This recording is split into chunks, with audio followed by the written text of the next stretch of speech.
বিপদের আঁচ বুঝতে পেরে শ্বশুরমশাইকে সাবধান করে দিল পর্ণা। হ্যাঁ বন্ধুরা, নিমফুলের মধু সিরিয়ালে আজকের পর্বে তোমরা এরকমটাই দেখতে পাবে। পুরো গল্পটা জানতে হলে প্লিজ লাইক দিয়ে সঙ্গে থেকো। পর্ণা বর্ষাকে নিয়ে অফিসে বেরিয়ে চলে আসে, কিন্তু পর্ণা বুঝতে পারে না কি করবে। সে তখন ঠিক করে যে তার শ্বশুরমশাইকে সব কথা জানাবে। সেই কারণেই পর্ণা সৃজনকে নিয়ে তার শ্বশুরমশাইয়ের অফিসে যায়। এদিকে সৃজনের বাবা ব্যাংকের ফাইলগুলো নিয়ে চিন্তায় পড়ে যায়। তিনি যায় ম্যানেজারের ঘরে, গিয়ে জানায় যে স্যার এটা ভুল হয়ে যাচ্ছে, এই রাঘব বুচাইতের লোন স্যাংশন করা যাবে না, কারণ আমি এনার ব্যাকগ্রাউন্ড চেক করে দেখেছি খুবই খারাপ, তাই আমি এই লোনটা ক্যান্সেল করে দিচ্ছি। আপনি হয়তো চেক করেননি, কাজের মধ্যে ছিলেন, সেই জন্য হয়তো আপনি এটা করে দিয়েছিলেন, কিন্তু এটা করা যাবে না। এটা যদি করি আমরা অনেক বিপদে পড়ে যাব, তাই আমি এটা ক্যান্সেল করে দিচ্ছি স্যার। এই বলে তিনি চলে আসে। এদিকে ম্যানেজার সাহেব রেগে যায় পর্ণার শ্বশুরমশাইয়ের উপর, বলে এরকম বয়স্ক লোকেরা থাকলে সব কাজে ব্যাগরা দেবে, সব কিছু ঘেটে দেবে। আমি যে রাঘব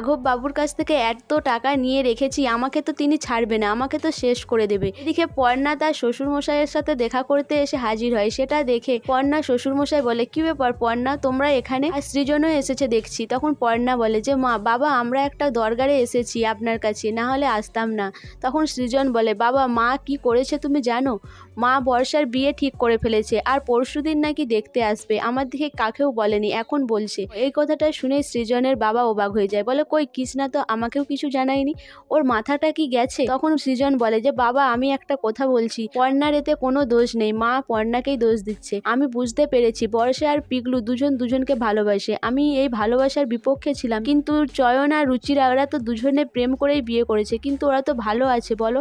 আর এখন যুগ পাল্টেছে, যদি বর্ষা সত্যিই পিগলুকে ভালোবাসে, ওরা যদি বিয়ে করে তাহলে মায়ের সমস্যা কোথায়? কিন্তু পর্ণা এটা যে চায় আমি এটা বলবো না। এই কথাটা শুনে পর্ণার শ্বশুরমশাই বলে, আমি জানি না কৃষ্ণার মাথায় কি চেপেছে, ও তো পর্ণাকে দেখতেই পারে না, আমি দেখছি কি করা যায়। এরপর পর্ণার শ্বশুরমশাই বলে, ঠিক আছে তোমরা দাঁড়াও, আমি এক্ষুনি স্যারকে বলে আসছি যে আমার ছুটি চাই আজকের দিনটা। এই বলে সে ম্যানেজারের ঘরে যায়। ম্যানেজার সাহেবকে অনুরোধ করে যে স্যার আমাকে এক বেলার জন্য ছুটি দিন, আমি তারপরে কালকে থেকে আবার ঠিক টাইমে চলে আসবো। তখন ম্যানেজার সাহেব বলেন যে কেন এক বেলার ছুটি নেবেন, আপনি এক সপ্তাহ ছুটি নিন, আপনি বাড়িতে থাকুন না, এখন কোনো প্রবলেম নেই। তখনই পর্ণার শ্বশুরমশাই বলে যে না আমার এক সপ্তাহ ছুটি দরকার নেই, আমি এবেলা তাড়াতাড়ি চলে যাচ্ছি, কালকে আমি তাড়াতাড়ি চলে আসবো। তখন ম্যানেজার সাহেব বলে ঠিক আছে, আপনি আপনার সিস্টেমটা খুলে রেখে যান, আমি কয়েকটা লোন স্যাংশন করাবো। তখন পর্ণার শ্বশুরমশাই বলে যে ঠিক আছে, তাহলে আমি সিস্টেম অন করেই যাচ্ছি। এরপর তিনি চলে আসে, পর্ণাকে বলে চলো আমার কাজ হয়ে গেছে। তারপরে তিনি খেয়াল করে যে তিনির হাতে হাত ঘড়িটা নেই। তখন বলে দাঁড়াও পর্ণা, আমার ঘড়িটাই তো আমি রেখে এসেছি। এরপর ঘড়ি ফেরত আনতে গিয়ে দেখে যে ম্যানেজার সাহেব রাঘব বাবুর লোনটা স্যাংশন করে দিচ্ছে। সেটা দেখেই চমকে যায়,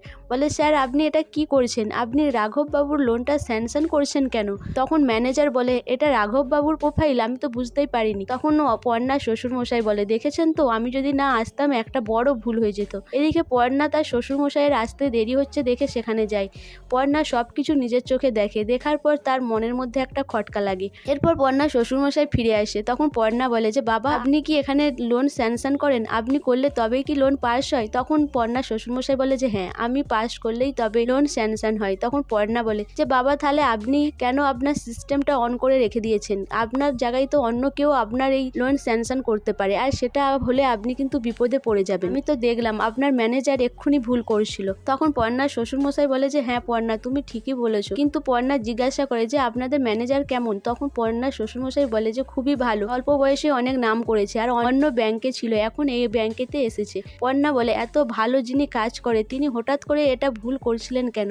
আমার তো মনে হয় ইচ্ছাকৃতই করছিলেন। আমি বলবো আপনার যা কাজ আছে আপনি আগে সেরে আসুন, না হলে আপনার সিস্টেমটা বন্ধ করে আসুন। ম্যানেজার বলতে পারে না আপনার ওই সিস্টেমটা খুলে রেখে যেতে, কারণ ওটা করাটা আপনার উচিত হবে না। এদিকে সৃজন বলে যে পর্ণা তুমি এত কিছুর ব্যাপারে মাথা ঘামাচ্ছ কেন, বাবার অফিসের ব্যাপার বাবা বুঝে নেবে।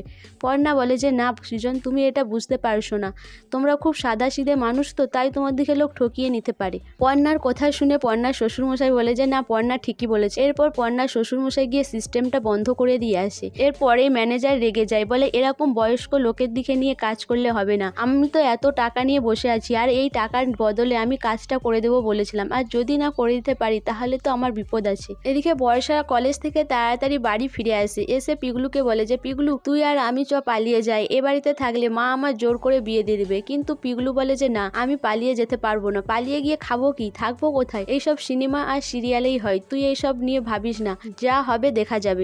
এদিকে বর্ষা মানতেই চায় না। সৃজন পর্ণা তার শ্বশুরমশাইয়ের সাথে যখন বাড়ি আসে সেটা দেখেই কৃষ্ণা বলে, ও সব কিছু শ্বশুরমশাইকে জানাতে গিয়েছিলে, তুমি যাই জানাও না কেন আমি কিন্তু বর্ষার অন্য জায়গায় বিয়ে দেবই। কিন্তু সৃজনের বাবা বলে যে না, বর্ষা আমারও মেয়ে, আমি ঠিক করব কোথায় বিয়ে হবে। তখন কৃষ্ণা বলে, তুমি জানো তুমি তোমার বৌমার হয়ে কথা বলছো, তোমার বৌমা কি করেছে, ওই পিগলুর সাথে বর্ষার বিয়ে দিবে ঠিক করেছে। তখন সৃজনের বাবা বলে, আমারও ইচ্ছে, বর্ষা যদি পিগলুকে ভালোবাসে আমিও চাই পিগলুর সাথে বর্ষার বিয়ে হোক। এটা শুনেই কৃষ্ণা চমকে যায়। সো বন্ধুরা, পর্ণা যে তার শ্বশুর মশাইকে নিয়ে যে ভয়টা করছে সেটাই কি ঘটতে চলেছে তার শ্বশুর মশাইয়ের সাথে?